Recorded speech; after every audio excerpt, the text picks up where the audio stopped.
اسباب کی طرف نسبت کرنا کیا شرک ہے؟ کیا اسباب کی طرف نسبت کرنا شرک کے زمرے میں آتا ہے؟ مثلا مجھے اللہ تعالیٰ نے سمندر میں ڈوبنے سے بچایا تھا، تو میرا بطور ذریعہ کہ یہ کہنا کہ فلاں چیز کی وجہ سے بچ گیا تھا، یا فلاں ڈاکٹر اور فلاں دوا نے مجھے مرنے سے بچا لیا، تو کیا یہ شرک ہوگا؟ نور محمد مکہ مکرمہ سے، نہیں جی یہ شرک نہیں ہوگا۔ اللہ تعالیٰ جب کسی کو بچاتے ہیں تو کسی ذریعے سے ہی بچاتے ہیں۔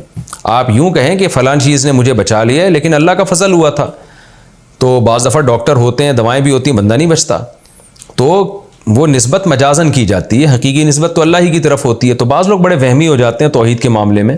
قرآن میں بھی ثابت ہے اللہ تعالیٰ نے بہت سی چیزوں کی طرف نسبت کی ہے، یعنی کسی چیز کی نسبت اللہ نے چیزوں کی طرف کی ہے، تو خود قرآن اللہ جب اسباب کی طرف نسبت کر دیتا ہے تو اس کو تھوڑی ہم شرک کہہ سکتے ہیں۔ اس کا مطلب کیا خدا نخواستہ اللہ بھی شرک کر رہا ہے معاذ اللہ؟ تو قرآن اور حدیث میں یہ بات ثابت ہے۔ جیسے حدیث میں آتا ہے کلونجی میں بیماریوں سے شفا ہے، تو مطلب کیا مطلب کلونجی کھانے سے شفا ملے گی؟ اب کوئی نہیں، کلونجی سے نہیں، شفا تو اللہ کے حکم سے ملے گی۔ تو بھئی کلونجی کھانے سے جو شفا ملے گی وہ بھی اللہ کے حکم سے ہی ملے گی، اللہ نہیں چاہے گا تو تھوڑی ملے گی۔ تو یہ چیزوں کی طرف نسبت کرنا یہ شرک نہیں ہے۔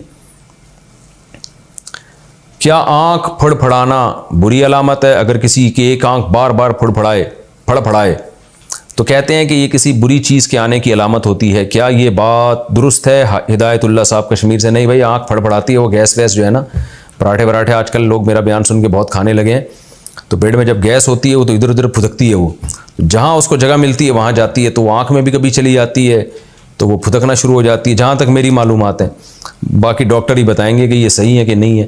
تو اس کا کوئی نحوست سے یا بری قسمت سے یا بری چیز سے اس کا دور